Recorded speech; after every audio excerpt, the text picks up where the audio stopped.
Hola Mauro, hola María, hola a todo el equipo de la Aristocracia de Nacional Esquel. Aquí nos encontramos en una nueva emisión de esta columna radial dedicada a la ciudadanía digital y en esta oportunidad tenemos la chance de conversar con Pablo Ortiz. Pablo es jefe de la división de la Policía Comunitaria de la localidad de Treverín, es subcomisario y vienen desarrollando allí en la zona distintas actividades vinculadas a prevención, a información, a concientización sobre el uso de los dispositivos digitales, algunas plataformas, y particularmente hoy vamos a estar tratando de enfocarnos en lo que son las estafas virtuales. Así que Pablo, muchas gracias por estar acá y te damos la bienvenida a este programa.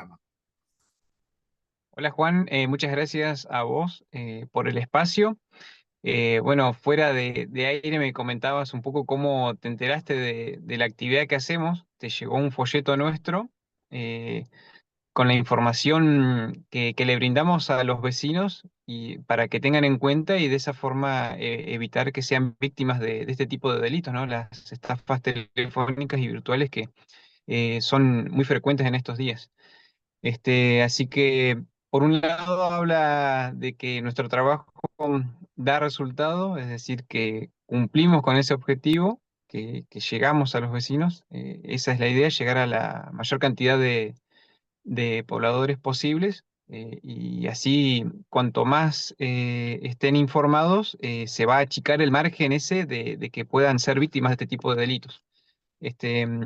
Bueno, un poco cómo es que lo venimos trabajando. Nuestra jurisdicción comprende lo que es la localidad de Trevelin y sus parajes, lo que es Sierra Colorada, Lago Rosario, Los Cipreses, Aldea Escolar, Villa Lago Putalauquen. Y teniendo en cuenta este tipo de delitos que ha tenido un auge en estos últimos tiempos, por la cuestión del uso más frecuente de los dispositivos digitales, ¿no? Lo que es teléfonos celulares, notebook, que hoy en día prácticamente todo lo hacemos a través de un teléfono, ¿no? De un smartphone, como pagar las cuentas, el uso muy frecuente del home banking, las billeteras virtuales. Entonces decidimos armar una folletería informativa con tips a tener en cuenta para evitar este tipo de delitos, ¿no? De esa forma, implementamos estrategias de trabajo para poder hacer el reparto de esta información, como por ejemplo en fechas de cobro, en inmediaciones de la sucursal del Banco del Chubut, el personal se aposta en ese lugar y va brindando la información, teniendo contacto con la gente para comentarle respecto al contenido de ese folleto, hacer la entrega del folleto y también que vayan evacuando dudas y cualquier consulta que tengan, también cuenta con el teléfono celular de servicio de la división para que puedan comunicarse en el momento en que la gente lo crea necesario, ¿no? Algo que me parece También teniendo en cuenta, sí. que es importante capaz como aclarar porque a veces hablamos de estafas telefónicas, ahora si bien nos vamos a concentrar en las estafas virtuales, que es la que más frecuentemente se dan en la actualidad, aprovechando un poco el desconocimiento quizás de algunas personas de este mundo novedoso, de lo digital. ¿Qué tipo de estafas estamos hablando, Pablo? La que se da frecuentemente y que una de las más conocidas es la del cuento del tío, que esta es una estafa telefónica, ¿no? Hoy en día generalmente intentan comunicarse los delincuentes a través de WhatsApp, siempre simulando ser representante o de alguna empresa o alguna entidad bancaria o alguna institución en donde se comunican al azar con los vecinos e intentan a través del engaño. En esto hay que tener mucho cuidado porque son muy habilidosos al momento de entablar una conversación, tratar de extraer información. Ellos obtener información que para ellos les es útil, ¿no? Ya sean datos de cuentas bancarias, direcciones, datos personales, de familiares. Entonces, a través de esa información después comenzar con el proceso de, digamos, la extorsión o querer llevarnos a nosotros a que hagamos algún tipo de transferencia o aportemos información respecto a las cuentas o contraseñas de home banking, por ejemplo, ¿no? Eso es algo que se da muy frecuente, eh, y que nosotros siempre aconsejamos en no atender los números de desconocidos. Directamente cortar, no atender. Y tener siempre presente que ninguna entidad bancaria se va a comunicar o por teléfono o por WhatsApp solicitando información. Eso hay que tenerlo siempre presente porque se ha dado muchos casos en que se comunican indicando ser representantes, por ejemplo, del Banco del Chubut, y solicitan información o que se ingrese a determinado link y la gente por ahí en un descuido porque no sabe de estas modalidades de estafa o cómo operan los delincuentes, acceden, y una vez que acceden y brindan información ya es tarde. Porque, Pablo, hay una estrategia bastante particular que la ha padecido gente que conozco, que te dan un código y te piden que lo ingreses o que confirmes algún dato y eso como que abre el juego a toda la información que tenemos en nuestros celulares. ¿Cómo funciona ese tipo de tal cual, conexión? bueno, la otra cuestión también que nosotros siempre, o sea, que también se ve, es esa, ¿no? Que te contactan, te brindan un código. Ese código lo que le permite a ellos es tener acceso a la información de tu teléfono celular. Muchas veces existen aplicaciones, que esto lo utilizan generalmente los técnicos en computación, ¿no? Para hacer reparaciones o tener un acceso a través a la distancia, ¿no? Controles remotos se llaman, que son aplicaciones que a veces están instaladas en nuestros teléfonos y quizás nosotros no lo sabemos. Entonces, al ingresar el código, le permitimos a la otra persona que tiene esa misma aplicación en su otro dispositivo tener acceso a toda la información de nuestro teléfono. Y generalmente cuando uno crea una contraseña, por ejemplo, para Home Banking, ¿qué hace? Lo guarda en la memoria del teléfono. Entonces después, automáticamente, cuando uno ingresa el usuario, ingresa la contraseña también, porque a nosotros nos es mucho más fácil eso que tenerlo anotado en una agenda o memorizarlo, ¿no? Hoy en día hay que poner contraseña para todo, entonces a nosotros nos facilita eso.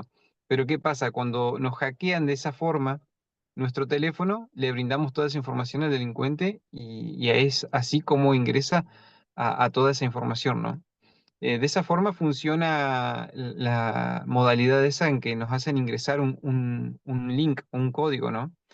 Siempre recomendamos o aconsejamos verificar en las aplicaciones de nuestro smartphone si no tenemos instalada alguna de esas aplicaciones. Ahí en el folleto están detalladas, son dos las más frecuentes, ahora no recuerdo bien el nombre de cada una, pero si está instalada, desinstalarla, porque no la usamos.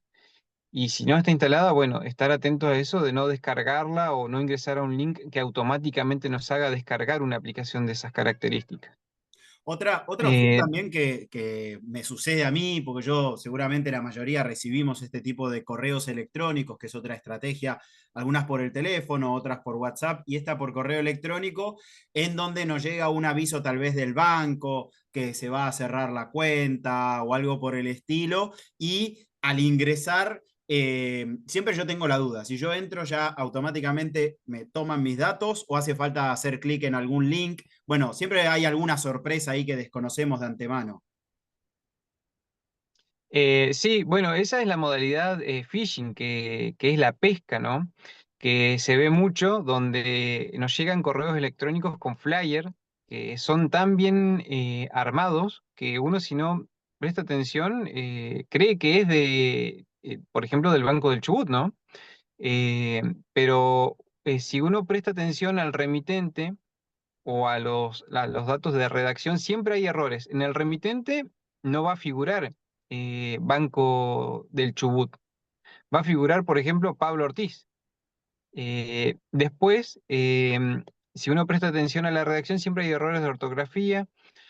O lo que busca a través de ese correo es solicitar información. Y el Banco del Chubut no va a solicitar información. El flyer del banco va a brindar información, no va a pedir al cliente que aporte datos o información respecto a, por ejemplo, datos personales, ¿no?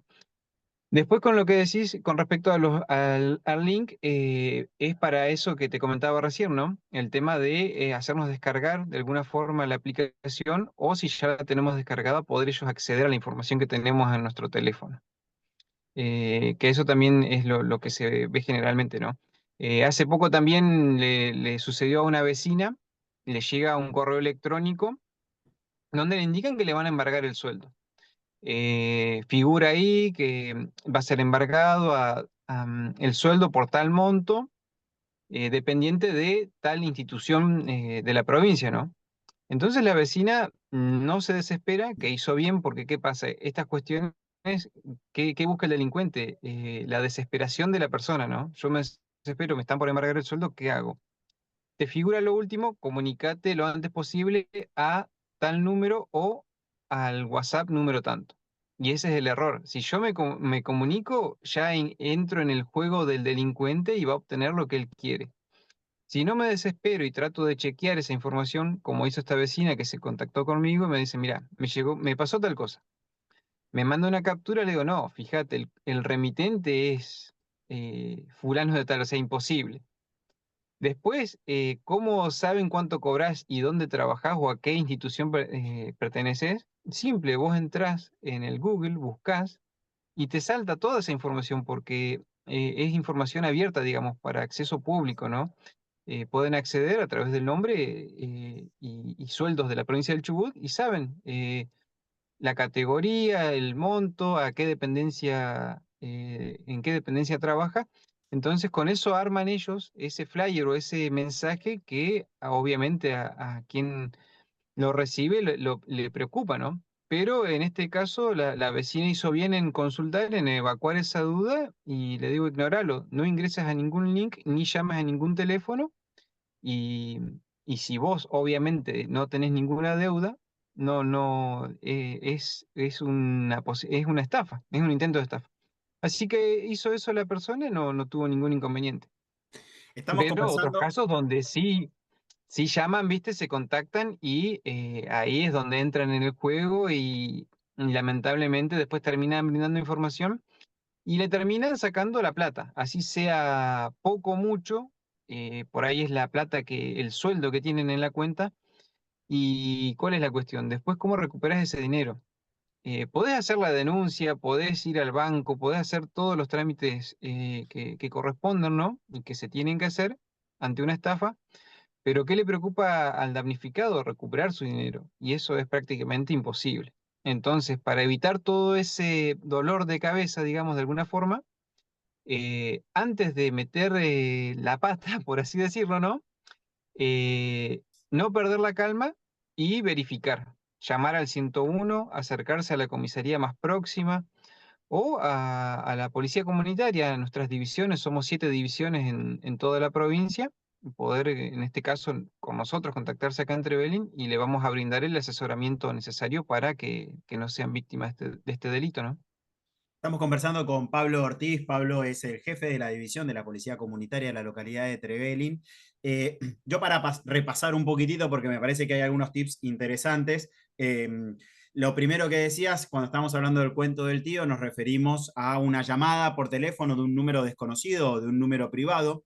Tu sugerencia en ese sentido era no atender la llamada para evitar ese primer contacto. En el caso de que sea por ejemplo, a través del WhatsApp o a través de algún medio digital, estar al tanto de no tener esas aplicaciones que permiten compartir toda nuestra información automáticamente, así como tampoco acceder a ningún link que descargue la aplicación y facilite ese vínculo, o Tal en el cual, caso de los correos electrónicos, verificar quién es el remitente, cómo está escrito. Es importante el dominio, que el dominio es lo que va después del arroba, o sea, que diga arroba tal cual, sí, bancochubut.com.ar es una cosa. El otro día también me sucedía a mí con una cuenta que provenía de la AFIP o de ARCA, y no decía .gov con B corta .ar, que es el dominio correcto de esa institución, o sea, verificar de dónde proviene, cuál es el asunto del correo electrónico. Y yo muchas veces lo que termino haciendo es, por ejemplo, no lo elimino y lo bloqueo para que no me sigan llegando correos de ahí. tal cual, sí, sí, directamente eliminarlo. no acceder, y si uno accede y ya brindó información y fue víctima, no borrar esos mensajes, guardar la información, toda esa información, mantenerla y acercarse a la comisaría más próxima o al Ministerio Público Fiscal y esa información aportarla para que se pueda iniciar con la investigación, ¿no? Generalmente, ¿qué pasa? No, me estafaron y eliminé todo, lo borré, lo bloqueé. Error. Guardar toda esa información para que de esa forma se pueda de alguna manera rastrear y ver si se puede dar con el autor del delito, ¿no? Bueno, también siempre es aconsejable, o sea, nunca brindar información personal, ¿no?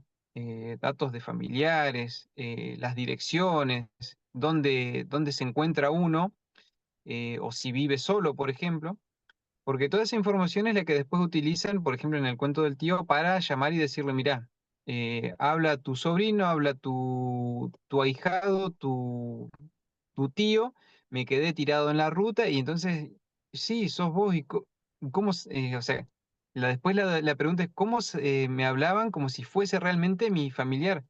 ¿Por qué? Porque el familiar en algún momento brindó esa información. Alguien lo contactó y pasó esa información y después se comunicaron con el tío, con el padre, con la hermana, el hermano y utilizaron esa información para de alguna forma poder engañarlo y obtener, no sé, el depósito, ya sea de 20.000 pesos para el pago de una grúa, por ejemplo, ¿no?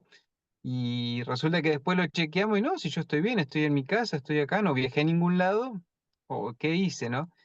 Y así son 20.000 pesos a vos, 20.000 pesos a otro vecino, y terminan recaudando un montón de plata y que uno no la va a recuperar más y el delincuente se arma capaz que en un día 500.000 pesos, por decir una cifra, ¿no? Pero a lo que voy es que buscan eso también, pedir poco dinero, que uno por ahí no duda en aportarlo porque cree que realmente está pasando la otra persona una situación complicada, y resulta que son quizás a la vez 20 o 30 personas que están siendo estafadas de la misma modalidad, ¿no? Y muchas veces en Em, esos casos el pedido de dinero es por mensaje escrito a través del WhatsApp. Entonces yo siempre pensaba, a mí nunca me sucedió, ¿no? Pero sé de gente que le han mandado un mensaje de texto por WhatsApp y le pide, no, te estoy escribiendo de otro teléfono, necesito que me transfieras a esta cuenta. Y yo pensaba, bueno, pero una alternativa ahí podría ser decirle que le mande un audio o que haga una llamada para corroborar que efectivamente quien me está escribiendo es quien dice ser o corroborar que no. claro, ¿qué pasa? Eso es el hackeo de WhatsApp también, la cuenta de WhatsApp, que también figura en nuestra folletería. Generalmente pasa esto cuando no tenemos activada la verificación en dos pasos. Es algo bastante sencillo que muchas veces nos llega el mensaje mismo de WhatsApp con esas indicaciones y ¿qué hacemos? Lo ignoramos, ¿no? Lo ignoramos hasta que nos pasa y decimos, ¿por qué no activé la verificación en dos pasos? Qué sencillo, uno va a la aplicación, a los tres puntitos, ingresa en las medidas de seguridad y salta, activar verificación en dos pasos. Se coloca un código, que ese lo tiene que saber uno solamente, son números. eh, Se coloca un correo electrónico también para que esté relacionado en caso de que nos olvidemos ese código, ¿no? Poder recuperarlo. Y una vez que queda activado eso, me pueden intentar hackear mi cuenta, pero cuando quieran abrir mi cuenta de WhatsApp en otro teléfono, le va a pedir automáticamente ese código y hasta ahí van a llegar, no van a poder acceder. A mí me va a saltar un mensaje o un correo donde me va a indicar que tu cuenta de WhatsApp estuvo siendo, o intentaron abrirla en otro dispositivo y obviamente le voy a poner que no fui yo, pero no van a poder hackearme la cuenta. Ahora, cuando ya me la hackean porque no tenía esta medida de seguridad activada, es cuando empiezan a escribirle a todos mis contactos, mira, me pasó tal cosa, necesito plata. Dudar automáticamente y qué hacer. La persona que fue víctima del hackeo de la cuenta, a través de las redes o de mensaje común o llamadas, poner en los estados, ya sea Instagram, Facebook, me hackearon la cuenta, no contesten a los mensajes porque no soy yo, y de esa forma ir advirtiendo al resto de los contactos para que no respondan. Y intentar recuperar la cuenta, ¿no? Eliminar, si no tenemos la verificación en 2 pasos, bueno, hay un correo electrónico que ahora no lo tengo presente, pero sí figura en nuestra folletería y en nuestro código QR, a donde tenemos que enviar un correo electrónico indicando a WhatsApp que nos hackearon la cuenta y de esa forma, pasado 7 días aproximadamente, recuperamos el control de la cuenta. Generalmente, ¿qué pasa? La persona a la que le hackearon la cuenta de WhatsApp tira el chip. Cree que tirando el chip y cambiando el chip se solucionó. No está vinculado el chip a la cuenta de WhatsApp. Son dos cosas distintas. O sea, yo puedo tener chip personal Movistar Claro y Meta funciona, es aparte de lo que es las empresas de telefonía celular, ¿no? Es una aplicación aparte. Lo que Meta es la empresa, digamos, la que maneja WhatsApp, Facebook, Instagram. Entonces lo que tengo que hacer es recuperar la cuenta. Y si no sé cómo hacerlo, bueno, se pueden contactar a nuestro número de teléfono, visitarnos, acercarse, y se le brinda también esa información. Lo hemos hecho acá en Trevelin con muchos vecinos que han perdido, le han hackeado la cuenta. Le hemos ayudado a recuperar la cuenta de WhatsApp. Pero siempre mantener la calma, tratar de informar a la mayor cantidad de contactos posibles que nos hackearon la cuenta para que las otras personas no sean víctimas de estafas y les terminen sacando dinero, ¿no? Entonces, Algo repasamos. también, sí, Vos lo que decís es, el folleto del que hablan es un folleto que han entregado, que tiene un código QR. Ahora, bueno, conversábamos hace un ratito que han actualizado el sitio web de la policía de la provincia de Chubut. Yo accedo ahí y puedo ingresar a una sección de la policía comunitaria donde tengo información, archivos, explicaciones, indicaciones sobre todo esto que estuvimos charlando de las estafas virtuales, las medidas de seguridad, el hackeo de WhatsApp y otros temas que tengo distintos datos e información adicional para seguir profundizando. Después tenemos el número de teléfono que dijiste que era el 101, ¿verdad? el 101 de emergencias policiales, si no, el celular nuestro es el 65 52 15 2945, la característica. Bien. Ahí nos pueden escribir o llamar y también le vamos a brindar la información que necesitan, ¿no? El asesoramiento. Perfecto. Lo que sugerías es, si ya está, ya caí en la trampa, ya entré en esta estafa, no eliminar nada, tomar un registro, capturas de pantalla de todas las situaciones, no bloquear a nadie, porque está bien, yo muy probablemente no voy a recuperar ese dinero, pero este trabajo va a permitir que no haya más víctimas detrás de este tipo de estafadores. Tal cual, sí, sí. Eso va a permitir que la justicia pueda investigar y poder, como ha sucedido en algunos casos, desbaratar este tipo de organizaciones, ¿no?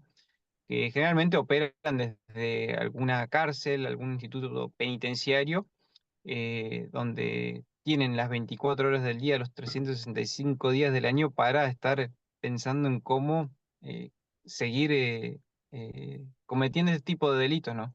Así que es importante aportar esa información a la justicia. Algo que se está viendo recientemente, no acá en la zona, tengo entendido que en la costa y bueno, en otras provincias, es el tema de la inteligencia artificial. Cómo hoy en día pueden utilizar la imagen de un personaje público conocido, ¿no? Y a través de la inteligencia artificial crear un video donde oferta, por ejemplo, no sé, eh, comprar acciones, por ejemplo, en YPF o invertir en acciones, que es rentable, que vas a obtener dinero rápido, fácil, y uno al ver a una persona pública que es conocida, capaz que, o sea, no presta atención bien al video, que tiene sus errores, ¿no? No coincide por ahí el audio con los movimientos de la boca y demás, y cae en eso y termina accediendo o ingresando a los links que indica esta persona, que en realidad no es esa persona a la que está hablando, sino que lo crearon a través de inteligencia artificial y terminamos siendo víctimas de este delito, ¿no? Siempre dudar de las cuestiones que nos ofrezcan premios o dinero fácil, porque es típico. Yo, esto parece, me va a resolver la vida económica, invierto acá y no. Hay que tener en cuenta siempre eso. Dudar siempre de esas cuestiones, de los premios y del dinero fácil. porque ahí es donde a nosotros nos captan. Una vez que nos captan, brindamos la información y cometemos el error ese que después nos arrepentimos y ya es tarde.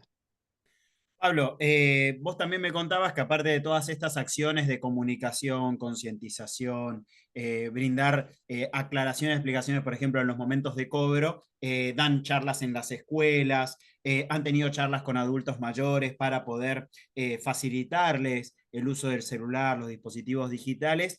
Esto es un poco la característica de la policía comunitaria, ¿no? Esta vinculación con el barrio, con el vecino, con la vecina, para poder acompañar en este caso en particular, cuestiones digitales, pero también tantas otras, ¿verdad?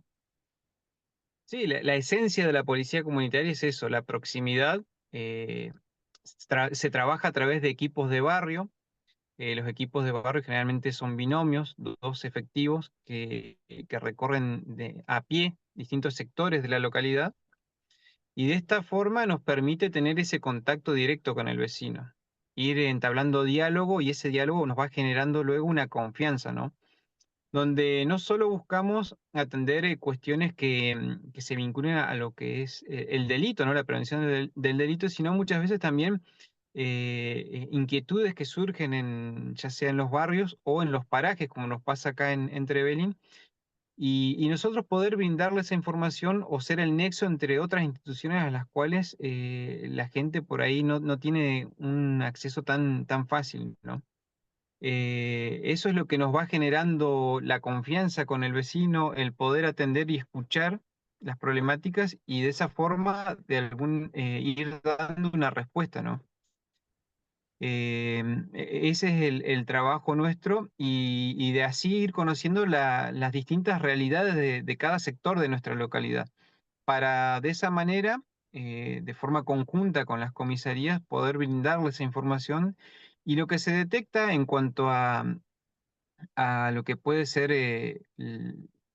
que pueda terminar, digamos, en un delito, poder ir trabajando como para, por ejemplo, modificar distintos sectores. Muchas veces surgen las inquietudes respecto al alumbrado público, terrenos baldíos, sectores que son propicios para, como por ejemplo, la junta de personas y el consumo de bebidas alcohólicas. Entonces, ir detectando eso, escuchando a esas inquietudes, y de forma conjunta con otras dependencias también de nuestra policía, ir trabajando para ir modificando esos sectores, ¿no? Que se implementen o más recorridas, o a través de la cooperativa o el municipio, obras públicas, quien corresponda, poder mejorar la luminaria, y así ir dando respuesta a ese tipo de problemáticas, ¿no? Que son muy frecuentes, no solo acá en nuestra localidad, sino en el resto de las ciudades, ¿no? Así que de esa forma trabajamos. Y como todo está vinculado hoy en día a las cuestiones de lo digital, ¿no? Brindamos charlas en las escuelas respecto a las problemáticas de bullying en principio, pero después vimos también que muchos de los niños, niñas y adolescentes tienen acceso a las redes sociales. Por ahí no hay un control por parte de los adultos, ¿no? Muchas veces por desconocimiento también, porque a mí me pasa, por ahí hay redes que yo no las manejo. Sí, lo más frecuente es Facebook, por ejemplo, ¿no? Pero después Telegram, Instagram, son redes que uno por ahí no las maneja, entonces desconoce. ¿Y qué pasa? Los adolescentes la tienen en ese sentido muy clara. Entonces, no podemos nosotros tener un control de a qué ingresan, con quién interactúan. Y esto nos lleva también a tener el riesgo de que nuestros hijos puedan ser víctimas de grooming, ¿no? Ujú. Muchas veces pasa y se ha detectado la cuestión de con quienes interactúan a través de los juegos en red. Y en ese momento que ellos están a través de los teléfonos jugando en red, ellos creen que interactúan con alguien de su edad, con un niño o niña o adolescente, ¿no? De la misma edad, y resulta que detrás de esa persona o de ese personaje hay un adulto con un groomer, intentando captar, obtener información, y lo que busca puntualmente es obtener fotos íntimas de los menores, para después comenzar una extorsión, ¿no? Lamentablemente se han registrado hechos acá en nuestra zona que cuando pasa eso lo canalizamos directamente con la Oficina de Cibercrimen del Ministerio Público Fiscal, ¿no?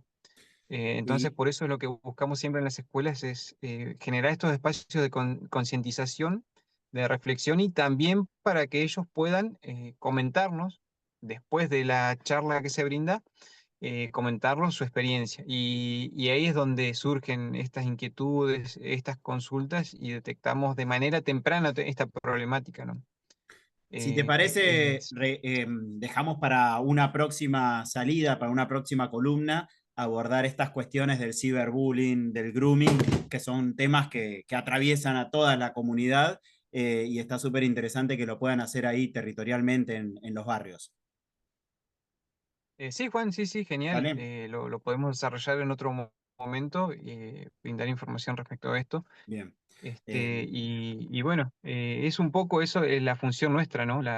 Siempre conforme los lineamientos de nuestra jefatura, nuestra área tiene asiento en la ciudad de Rawson. Nuestro jefe directo es el comisario mayor José Luis Muñoz. Y conforme los lineamientos de la jefatura de policía es que nosotros vamos desarrollando este tipo de estrategias en distintas localidades. Esto siempre hay que tenerlo en cuenta, cada ciudad es distinta, no todas las ciudades o localidades funcionan igual. Cada ciudad tiene su problemática distinta y en base a eso es que nosotros vamos conociendo la realidad y a través de esa realidad planificando las estrategias de trabajo para poder dar mejor respuesta a la comunidad, ¿no? Pablo, te agradecemos mucho por tu tiempo y quedamos en contacto para futuras entrevistas.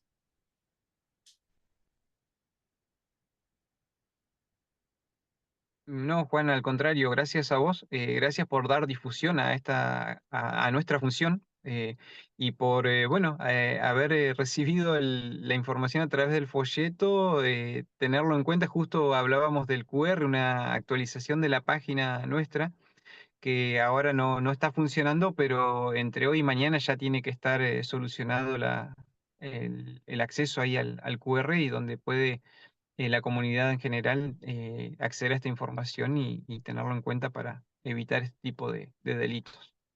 Estuvimos conversando con Pablo Ortiz, el subcomisario jefe de la División de la Policía Comunitaria de Trevelin. Así que yo me despido hasta la próxima columna de Ciudadanía Digital. Un saludo ahí para toda la gente de la aristocracia, la audiencia de Nacional Esquel, FM 88.7. Nos reencontramos en la próxima.